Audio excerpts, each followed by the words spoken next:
और सबसे बड़ी बात, ये कथा आपको मिल रही है कार्तिक महीने में, बोलो शंकर भगवान की। और आप शायद जानते नहीं कि कार्तिक महीने का कितना बड़ा महत्व होता है। अभी कल ही हमारे भीष्म पंचक समाप्त हुए, 5 दिन का वो महापर्व जो है वो कितनी धूमधाम से मनाया जाता है। और अभी कार्तिक मास हमारा चल रहा है। कार्तिक मास में महाराज भगवान का नाम अगर कोई व्यक्ति सुने तो उसे अनंत गुना फल की प्राप्ति होती। बाकी तो 12 महीने ही श्रेष्ठ है, लेकिन कार्तिक मास इसे दामोदर मास भी कह करके पुकारा जाता है। और इसे बड़ा कहते हैं कि महाराज ये भगवान की कृपा इस महीने इतनी बरसती है कि कोई अध्याय। तो कथा का महीना मिल गया, कार्तिक मास में भागवत महापुराण की कथा हम एक बार फिर यहाँ पर श्रवण करेंगे। नहीं मिलेगा, अब रोज आओगे, रोज दर्शन करोगे तो भगवान को भी दिखता है भैया बंदा अपना है, बोलो शंकर भगवान की। तो फिर भगवान कृपा करते हैं। इसलिए भागवत हमारे मन में भगवान के प्रति प्रेम भक्ति है। प्रेम बढ़ता है तो भक्ति बढ़ती है, और जब भक्ति बढ़ जाती है तो फिर समर्पण का भाव हमारा भगवान के प्रति जागृत हो जाता है। बोलो श्याम रामचंद्र भगवान की। महाराज भागवत महापुराण जो है मोक्ष पाने का सबसे सरल उपाय है। मोक्ष क्या है? अच्छा एक बात बताऊं, हम सभी को मोक्ष ही तो चाहिए। किसी से पूछ लो भैया क्या चाहिए, कहते हैं मुक्ति। मुक्ति का मतलब क्या है? मोक्ष का मतलब होता है मोह का क्षय। इस संसार के चक्कर से हमारा मन हट जाए और हमारे मोह का क्षय हो जाए। और मुक्ति का मतलब है कि हम संसार से 84 लाख योनियों से मुक्त हो जाए। 84 लाख, देखो 84 लाख योनि बार बार मरना पड़े तो मनुष्य चोला माना गया। और मनुष्य चोले में भी आप देखो कितने प्रकार के प्राणी हैं। पहले तो 4 वर्ण है, ब्राह्मण क्षत्रिय वैश्य शूद्र। फिर नंबर 2 पर आ जाते हैं हमारा स्वस्थ, बीमार, अमीर, गरीब, सुखी, दुखी। सारी दुनिया जी रही है। इसलिए इस संसार में सबसे बड़ी बात कि हमें इस 84 लाख योनियों के आवागमन से ही छुट्टी पानी है। हमारा किसी व्यक्ति पर केस हो जाए, सीधे से बात ध्यान से समझे, बोलो बालकृष्ण भगवान की।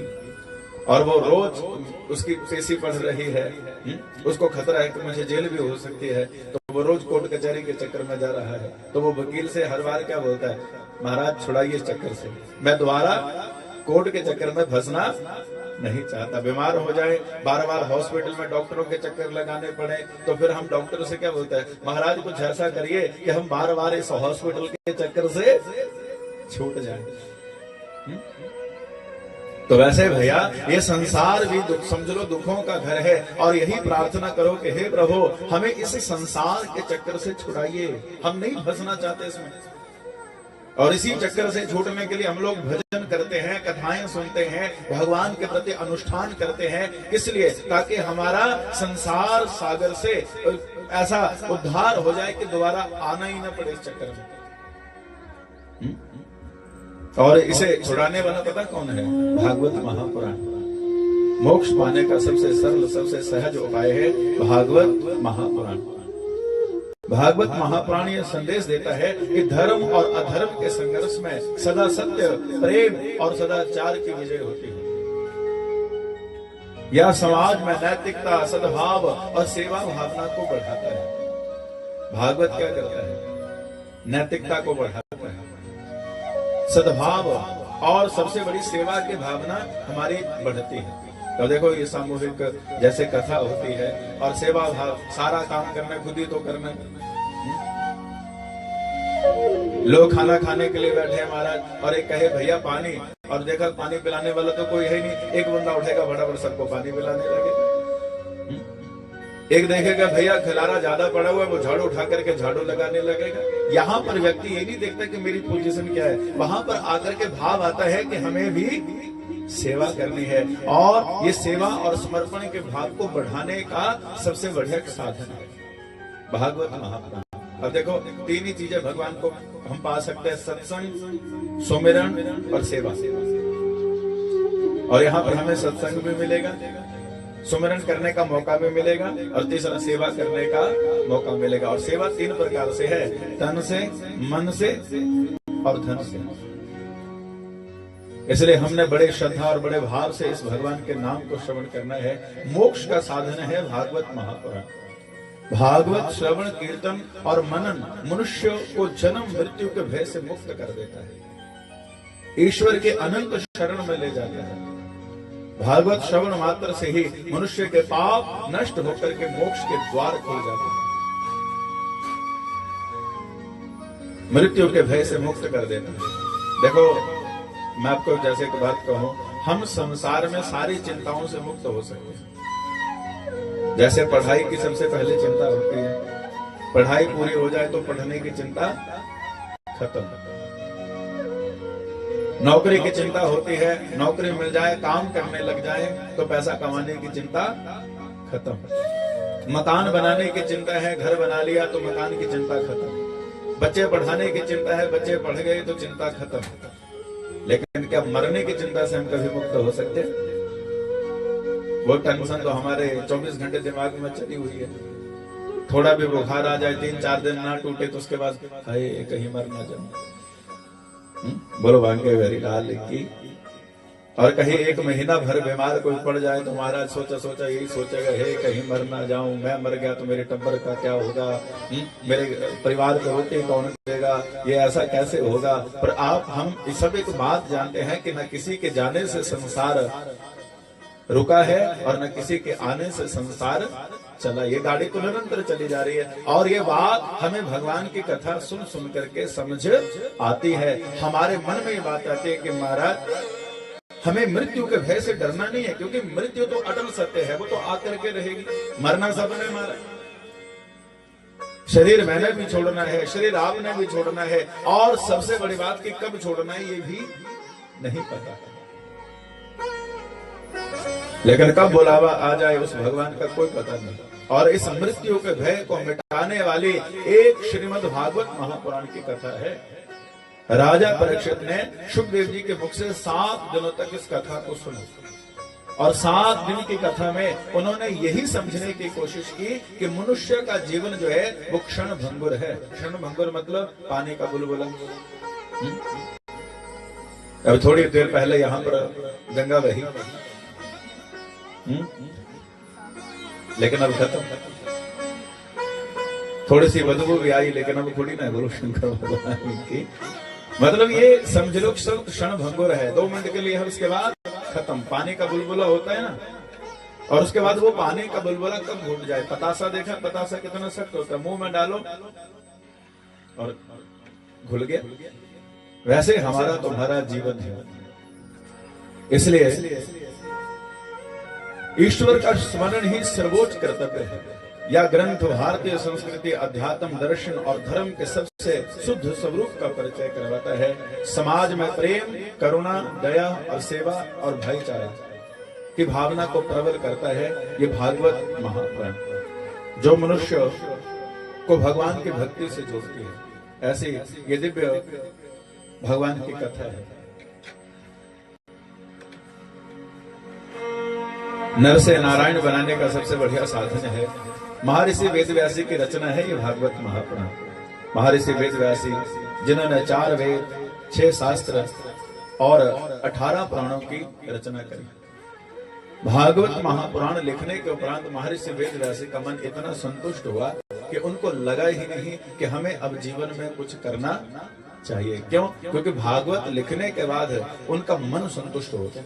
और दौड़ तो तभी तक है जब तक मन संतुष्ट ना हो, क्योंकि संतोष परम सुखम, सबसे बड़ा सुख है संतोष, संतुष्टि।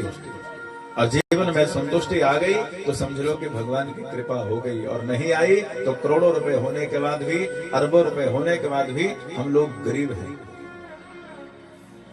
एक राजा था, कहते हैं कि महाराज सब कहने लगे कि दरिद्र कौन है। कहते हैं कि वो राजा चले जा रहा था और राजा ये जानना चाहता था कि दरिद्र कौन है। तो राजा महाराज चलते चलते सबको इनाम दे। लोग जो थे, अब महाराज किसी को 10 मिले तो वो 10 को ही सौभाग्य समझ करके ले, किसी को 100 मिले वो 100 को सौभाग्य लेकर के समझे। लेकिन एक व्यक्ति महाराज खूब धनवान, वो क्या करे, राजा पैसे दे और वो पैसे जेब में लेकर के और फिर उसके बाद अगली लाइन में खड़ा हो जाए, फिर वहां से पैसे ले और फिर जाकर के अगली लाइन में खड़ा हो जाए। तो महाराज एक ने कहा कि ये दरिद्र है। बोलो भाग्य बिहारी लाल की। दरिद्र मतलब जो कि हमेशा असंतुष्ट रहता है, जिसका मन कभी जीवन में संतुष्ट ही नहीं होता। मन की संतुष्टि ही भगवान का भजन है और यही हमें भगवान की कथा से सीखना है। तो महर्षि वेद व्यास ने भागवत महापुराण लिखी, जिसमें 12 स्कंध, 18,000 श्लोक और 335 अध्याय है। साक्षात भगवान का वांग्मय स्वरूप है ये भागवत महापुराण। और इस दरबार में हमने जो मांगा, समझ लो कि भाई हमें यहाँ से मिलेगा। मांगने की भी जरूरत नहीं है, सोच करके बैठ जाओ। जैसे आप कथा में बैठते हो ना, और कथा में कोई हमारी डिमांड है भगवान से, हे प्रभु बस इस कथा का लाभ मुझे इतना मिल जाए कि मेरे बेटे की शादी हो जाए। हे प्रभु इस कथा का लाभ मुझे बस ये चाहिए कि मेरे घर पोता आ जाए। ये प्रभु इस कथा का मुझे इतना लाभ आ जाए, हे प्रभु मेरा कारोबार चल पड़े। मन में सोचना है बैठ करके सच्चे मन से। और अगर हमने भाव से महाराज कोई प्रार्थना करी तो समझ लो कि भगवान उस भाव को भी पूरा कर देंगे। बोलिए वृंदावन बिहारी लाल की। अच्छी अच्छी सोच रखो, अच्छी अच्छी विचारधारा रखो, तो भगवान सबकी विचारों को पूर्ण कर देते हैं। और यही जीवन में सबसे बड़ी बात है। कहते हैं भाग्योदयन बहुजन्म समर्जितेन सत्संगम च लभ्यते पुरुषो यदावे अज्ञान हेतु कृत मोहो मंद अंधकार नाशम विधाय ही तदोदयते विवेक। एक जन्म का नहीं, अनंत जन्मों के भाग्य जब उदय होते हैं तो श्रीमद् भागवत महापुराण के श्रवण में हमारी रुचि बनती है। अर्थात महाराज अगर भगवान की कृपा नहीं है ना, तो हम भगवान की कथा में बैठ भी नहीं सकते। ये कथा भगवान की बड़ी कल्याणकारी है। जैसे भाव बड़ा प्यारा किसने लिखा है, कथा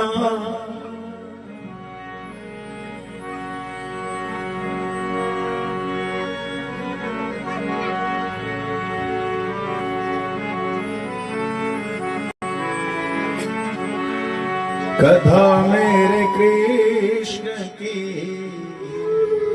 है कल्याणकारी, कथा मेरे की मगर ये करेगी असर धीरे धीरे, मगर ये करेगी असर धीरे धीरे। कथा मेरे कृष्ण की कल्याणकारी, कथा मेरे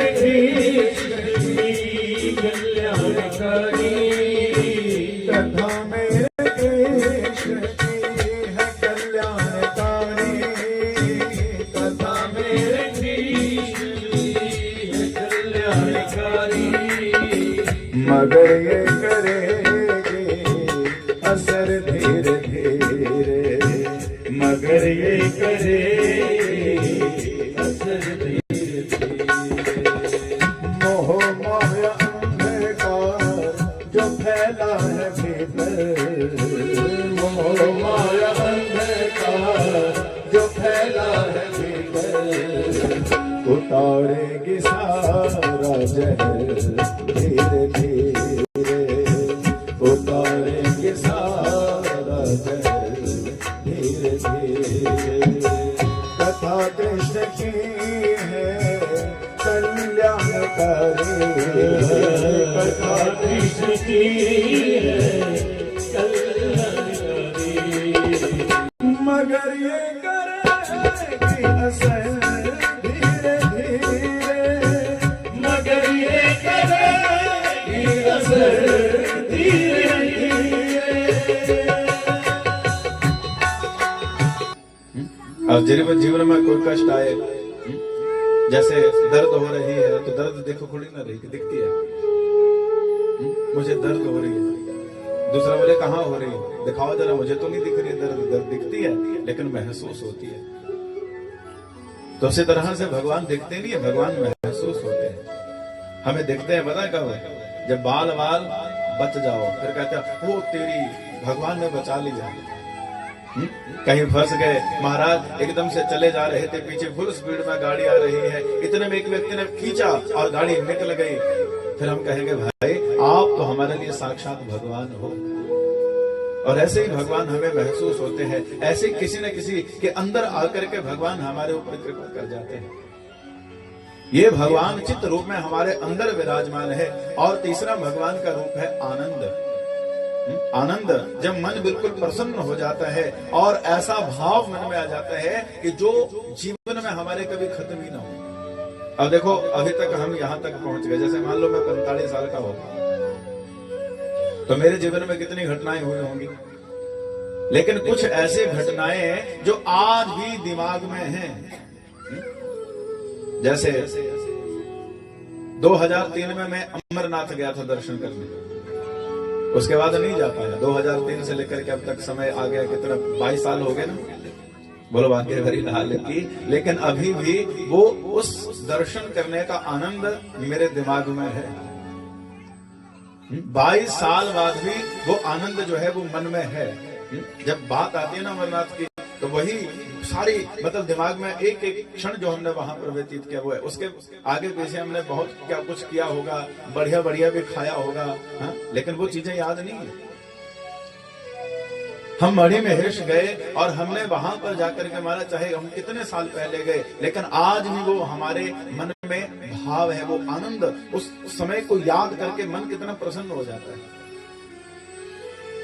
सच्चा आनंद केवल भगवान के चरणों में है। वो आनंद पैसे में नहीं है, वो आनंद परिवार में नहीं है, वो आनंद जो है वो संसार के सुखों में नहीं है। क्योंकि संसार में महाराज अगर हम पैसे में आनंद ढूंढे तो बताओ करोड़पति लोग क्या सुखी होते हैं?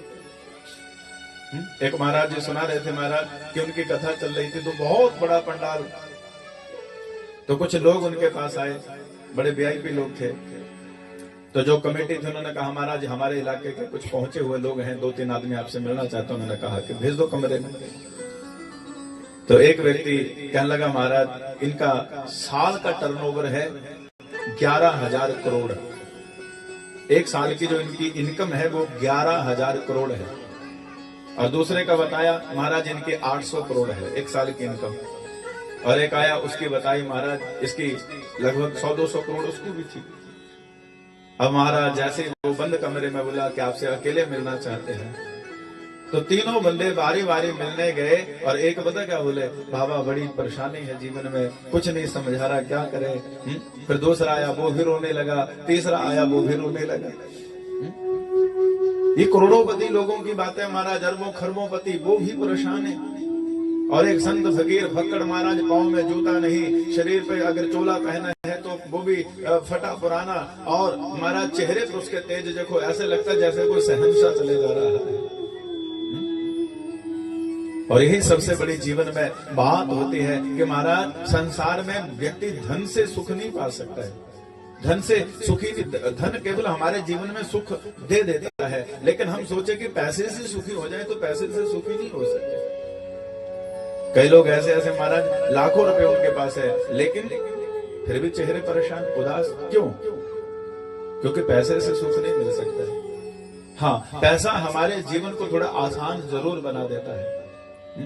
अब आपके पास पैसे हैं, आप नादौन जाना चाहते हो, आपने गाड़ी बुला ली घर, आपके आंगन में गाड़ी खड़ी हुई, आप गाड़ी में बैठे नादौन चले गए, और आपके पास पैसे हैं ही नहीं। फिर क्या करना पड़ेगा? नादौन जाना जरूरी है। फिर आप महाराज 2 नंबर की गाड़ी से जाओगे, शरीर को भी कष्ट होगा, 2-3 घंटे भी लगाने पड़ेंगे, तब जाकर के पहुंचेंगे। तो भैया जीवन में धन जो है वो हमारे जीवन को थोड़ा सुखी बना देता है। पर हम सोचे कि पैसे से ही सुख मिलता है, तो पैसे से सुख नहीं मिलता। सुख मिलता है भगवान के भजन से। बोलो बांके बिहारी लाल की। कहने लगे महाराज भागवत कथा? कहने लगे हाँ। और महाराज मैंने वेद पढ़ करके सुनाए, जब वेदों से कोई फर्क नहीं पड़ा तो भागवत से क्या फर्क पड़ेगा? कहने लगे महाराज वेद वृक्ष है, और भागवत उस वेद रूपी वृक्ष का फल है। आप भागवत सुनाइए। नारद जी ने कहा तो भागवत कौन सुनाएगा? कहने लगे हम भागवत सुनाएंगे। कहने लगे महाराज पर भागवत करेंगे कहाँ? कहने लगे हम करेंगे हरिद्वार में, गंगा के किनारे आनंद तट नाम का एक स्थान है, वहां पर भगवान की कथा होगी। कहने लगे कथा में यजमान कौन बनेगा? नारद जी कहने लगे यजमान मैं बनेगा। और वहां पर कथा शुरू हो चुकी है। कहते हैं कि गंगा के किनारे भगवान की कथा महाराज जैसे ही सनत कुमार सुनाने लगे तो वहां से हजारों वहां पर ब्राह्मण संत महात्मा महाराज यहाँ तक कहते हैं कि सारे देवता भी मनुष्य रूप धारण करके आकर के कथा में बैठने लगे हैं। और देखते ही देखते महाराज ऐसा आनंदमय वातावरण बनने लगा और भक्ति देवी नाचते नाचते आई और वो आकर के वहां पर जाकर के पहुंच गई। सबके हृदय में भक्ति बैठी है। और बैठी कैसे? अपने दोनों बच्चों को अपने हृदय में रखा। और आपको एक बात कहूं कि हम यहाँ बैठे हैं तो हम सभी के अंदर भक्ति है और अकेली नहीं है, ज्ञान वैराग्य के साथ बैठी है। कथा में ज्ञान वैराग्य जागृत हो जाते होते कि नहीं? कोई शब्द कह रहा तो आपको लग रहा है ना कि नहीं सत्य वचन है, ऐसा लग रहा है कि ऐसा आ रहा है गप्पा ही है ना, बोलो लग रहा है ना कि नहीं ठीक ठीक बोल रहे भैया, ऐसा सत्य है, ये जीवन का अटूट, ऐसा लग रहा है ना? अगर नहीं तो कोई बंदा कोई बात सुनाए तो नहीं महाराज जो है तो बस ऐसे ही बोल रहे हैं, फड़ा ही महाराज। लेकिन ये सत्य है, ये जीवन का अटूट सत्य है, क्योंकि ये हमारा ज्ञान जागृत हुआ, हमारे अंदर का वैराग्य जागा। और कई के तो बोलते हैं हाँ महाराज अब तो हम भी भगवान के शरण में जाएंगे, छोड़ देंगे गलत काम, सारे गलत काम बंद कर देंगे। पर बस कथा में जाने की देर है, कथा से बाहर जाने की। कथा समाप्त हुई, प्रसाद लिया, साड़ी कथा समाप्त हो रही है। सुनने वाला कोई कोई पढ़े लिखे समझ गए, अनपढ़ सोचा कही गए, बोलो बंके की। तो घर में चिंतन नहीं करेंगे हम लोग भगवान की कथा का। और उल्टा महाराज हमें कथा में भी हम लोगों को फिर कमियां दिखने लगेंगी। आज हम लोग कथा में भी, भगवान की कथा में भी कमियां ढूंढते हैं और यही हमारे तुम्हारे दुख का कारण है। इसलिए हमारा उद्धार नहीं हो पाता हमारा। काले कमली वाले फूल बिगड़ा दे, काले कमली वाले फूल बिगड़ा दे, काले कमली वाले फूल बिगड़ा दे, काले कमली वाले फूल बिगड़ा दे। ओ कमरे आके मिल जा फिर ना बिछड़ा दे, कमरे आके मिल जा फिर ना बिछड़ा दे, कमरे आके मिल जा फिर ना बिछड़ा दे, कमरे आके मिल जा फिर ना बिछड़ा दे।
बोले आज के आनंद बोले शिवंग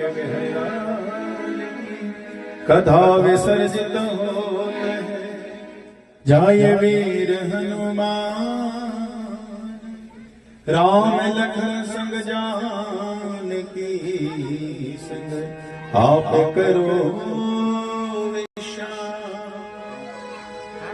गुरु बांके हरिलाल